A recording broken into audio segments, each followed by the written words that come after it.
I'm going to show you an ancient Chinese method of divination. Perhaps you know that divination is really a kind of fortune-telling.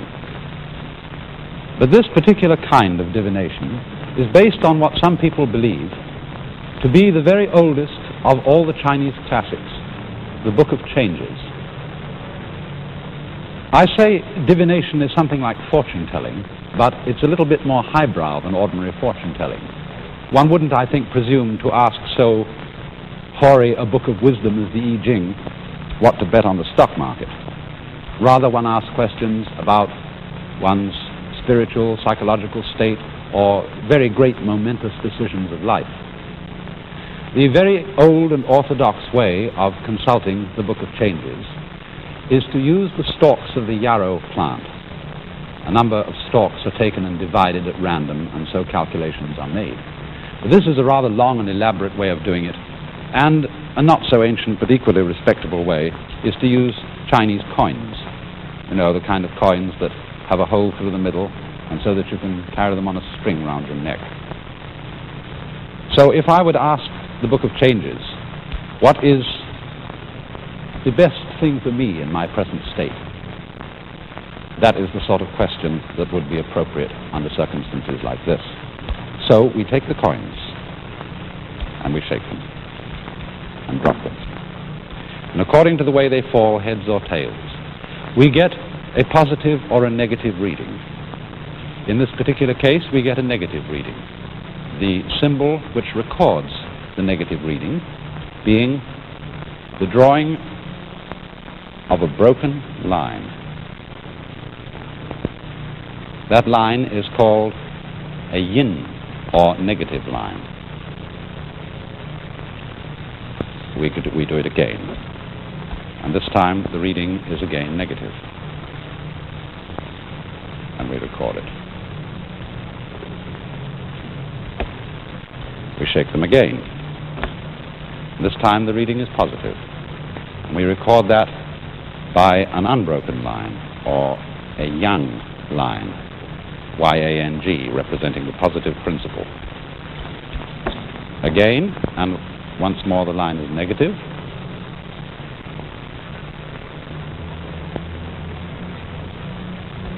Again, and the line is once more negative. And then a final sixth time, and the line is positive.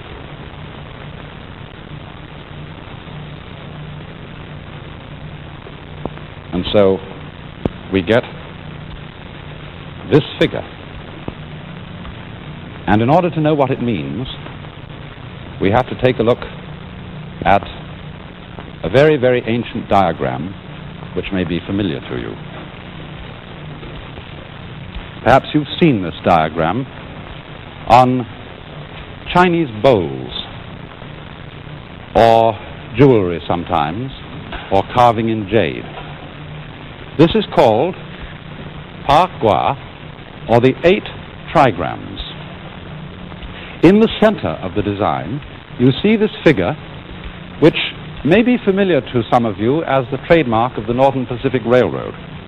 But actually, its meaning in China is the symbol of these two fundamental principles, the negative and the positive, the yang and the yin, which are held to lie at the root of all phenomena in the world.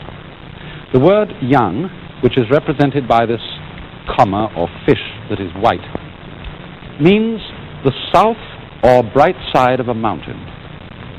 And then yin, Y-I-N, we romanize that, means the shady or dark side of a mountain. And thus, respectively, they're called the male and the female principles. Now, you will obviously notice that with the symbolism of the light and dark side of a mountain, that you can't have a mountain with only one side. The two sides must always go together. And so in the same way, the Chinese feel that the positive and the negative, the light and the dark, the male and the female, the auspicious and the inauspicious, always go together in human life because one cannot be distinguished without the other. in the second chapter of his book, the old philosopher Lao Tzu, whom I've mentioned many times in these programs, says, when all the world recognizes beauty to be beautiful, there is already ugliness. When all the world recognizes good to be good, there is already evil. Thus, to be and not to be arise mutually. And you can say that to be is the principle yang and not to be the principle yin, respectively the positive and the negative. And now outside the rotating figure of the positive and negative principles, you will find these 8 trigrams. Trigrams meaning symbols of 3 lines. And here you will see the broken and the unbroken lines, such as I drew when I was consulting the oracle, the broken being the yin lines and the unbroken the yang or positive lines. And these trigrams represent the 8 fundamental principles or elements which, according to this Book of Changes, are involved in every life situation. For example, the one at the top means heaven or sky, the one below means earth. This is the father, this is the mother. Over this side, for example, this one means fire, and over here, that one means water. And as you will see, we derived 2 of these trigrams, the point of the oracle being that every situation in life is a combination of 2 of these principles in preponderance. And the ones that we have here is this one repeated twice. And this one has the meaning of a mountain. A mountain over a mountain. Now there are 64 possible combinations of these 8 trigrams, which makes the meaning of each combination pretty difficult to remember. So we'd better go and look at the Book of Changes itself and see what it has to say about this particular one, what advice the oracle would want to give me in answer to my question about my present situation. The mountain over the mountain happens to be, let's see, that's number 52. The figure of the mountain, of course, it has a symbolism, and it means the idea of quietness or keeping still. And so when we have keeping still, quietness above quietness, we get a whole emblem whose meaning is profound calm. And so the oracle says, keeping still. Keeping his back still so that he no longer feels his body. He goes into his courtyard and does not see his people. No blame. Mountains standing close together. The image of keeping still. Thus the superior man does not permit his thoughts to go beyond his situation. The heart thinks constantly. This cannot be changed. But the movements of the heart, that is, a man's thoughts, should restrict themselves to the immediate situation. All thinking that goes beyond this only makes the heart sore. Now you can see that that's pretty generalized advice. And it's appropriate in a way to the question, because the question was vague and the answer is vague. But the symbolism of this answer is simply that sitting so as to keep one's back still so that one's back is not noticed is self-forgetfulness. And keeping one's thoughts to the immediate situation means the practice of meditation or calmness or quietness, and that's what I'm advised to do. It's good advice. Now you may say, well, this is a thoroughly crazy way of coming at decisions, especially if I were to ask something more specific than this. If I had asked advice on some momentous decision I had to make, we would naturally say, from our modern scientific point of view, that flipping coins to come to the great decisions of life is the stupidest thing we could possibly do. After all, it neglects all rational cogitation about our situations. We would say, well, It takes no account of the data in the situation. It makes no intelligent assessment of the probabilities. And before we make any important decision, we think over all the factors involved. We balance the pros against the cons. We balance assets against deficit, and so on. We go into the situation and think it out thoroughly. And therefore, what could be more superstitious than relying upon some oracle that has entirely to do with the purely chance falling of the coins that have no relation to the problem whatsoever? That's our contemporary point of view about all methods of fortune-telling, divination, and so on and so forth. But now look, someone who believed in this system, an old-fashioned Chinese, might say to us, but listen, first of all, when you estimate the data, when you consider the facts that are involved in any particular decision, how do you know exactly what facts are involved? After all, you're going to sign a contract, and the facts you think about that are relevant to this contract are the state of your own business, the state of the other fellow's business, the prospects, the market, and so on and so forth.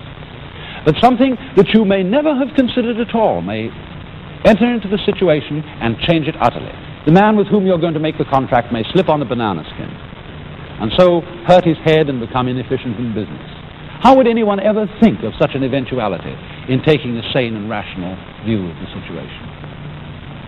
Or he might say to us, how do you know when you've got in enough data? After all, the data, the causes, the problems involved in any particular situation are virtually infinite. And as a matter of fact, you stop getting in data, stop getting information as to how to solve a problem, either when you're tired of it or when the time comes to act and you haven't time to collect any more data. And he would say that is just as irrational as flipping coins, because you decide when to stop investigating in a very arbitrary way. So are you really very much more ahead of us?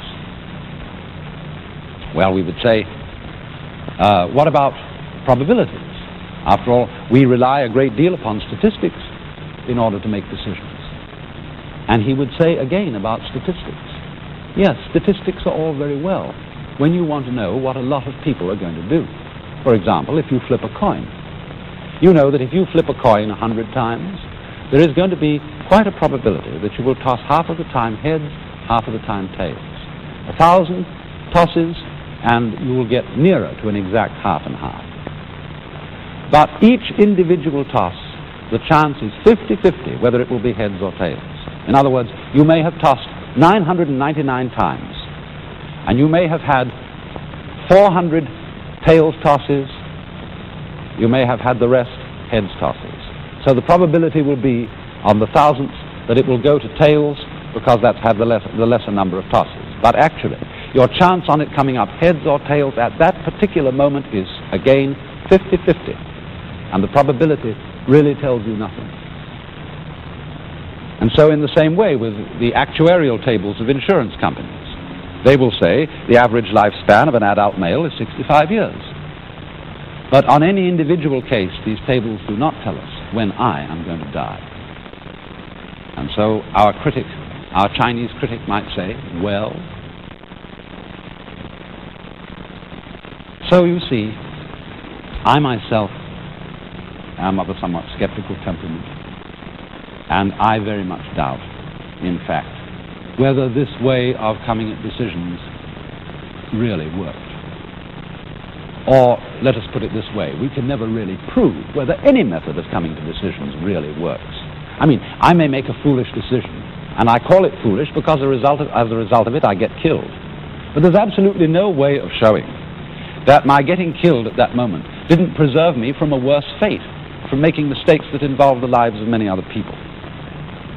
If I so-called succeed by making a right decision, and I earn $1 million, there's no way of showing that this isn't so bad for my character, that's the worst thing that could possibly happen.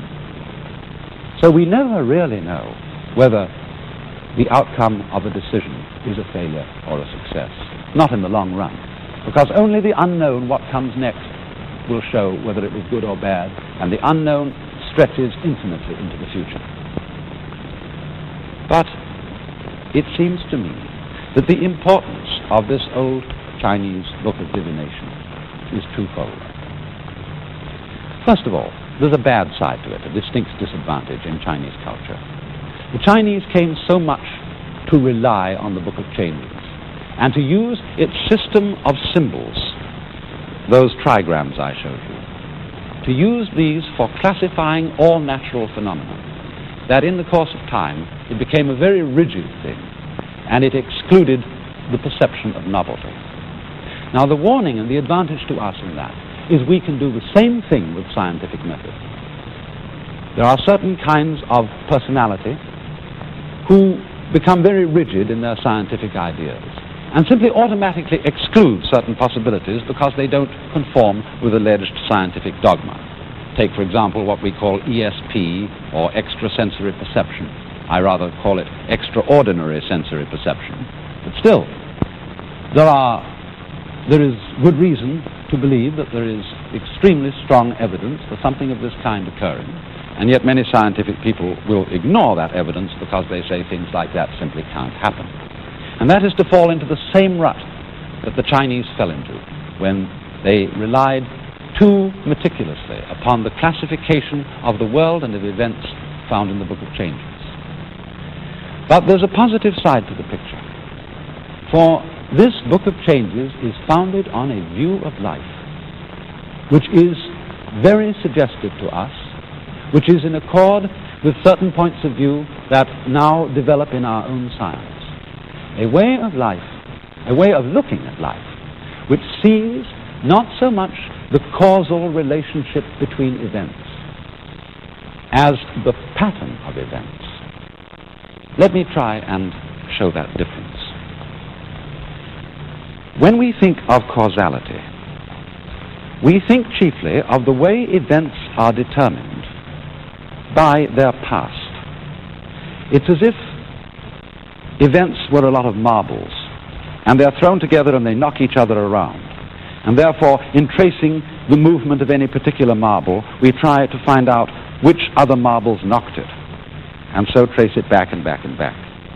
And until quite recent times, the whole view of Western science was based on the idea of causality, how things are influenced by past things.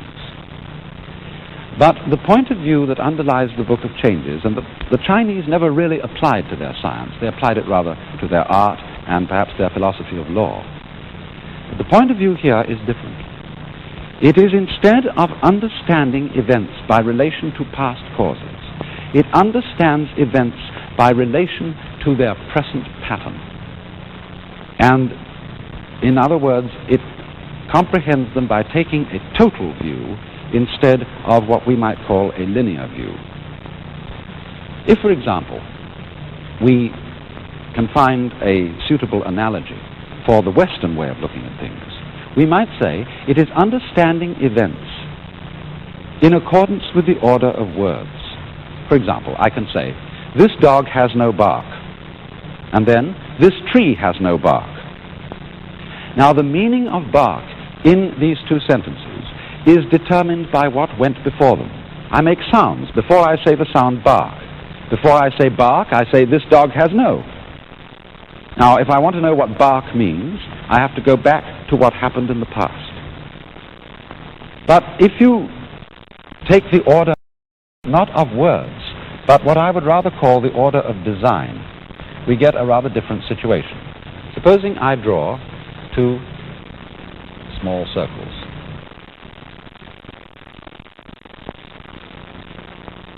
And these correspond to the two words bark. They're both the same. But now, supposing a design arises around those two circles.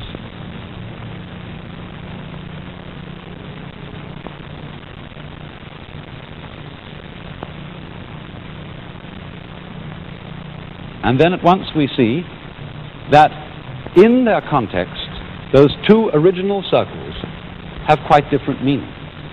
But you see their relationship to their meaning all at once. I mean, imagine, supposing these designs had not been drawn by a brush, line after line after line, but had appeared all together at once as you see the image appear when you're developing a photographic plate. Then you would see that the meaning of each part of the design is relative to the rest of it as you see it now at this moment. And so in the same way, the fundamental philosophy of the Book of Changes and of the Chinese idea of the relationship between events is to understand every event in its present context. Not understanding it so much as we do by what went before it, but rather understanding it in terms of what goes with it.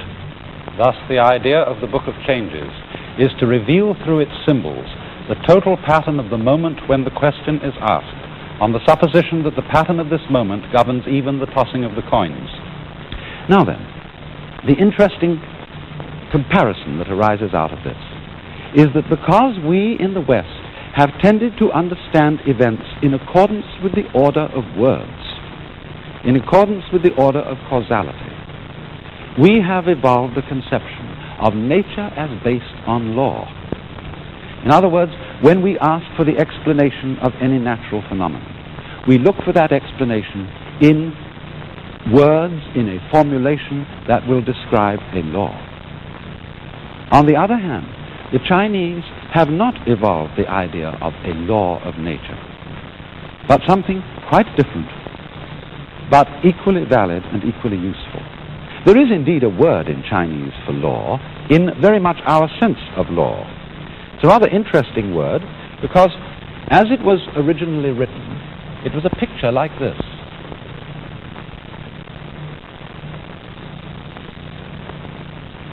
That's a picture of an iron cauldron, and beside it, a figure holding a knife. This is the Chinese word for law, T-S-E, Z, which most corresponds to our idea of law. And the reason for this symbol is that in ancient times, some of the old emperors commanded the laws to be written on the iron sacrificial cauldrons. And when the people came to offer sacrifice and put their offerings into the cauldrons, they could read the laws written upon the cauldrons. But at the time when those ancient emperors ordered the laws to be written in this way, there were certain sages and scholars who said, no, you shouldn't write the laws down, because if you write the laws down, the people will develop a litigious spirit. That is to say, they will start quibbling. And therefore, the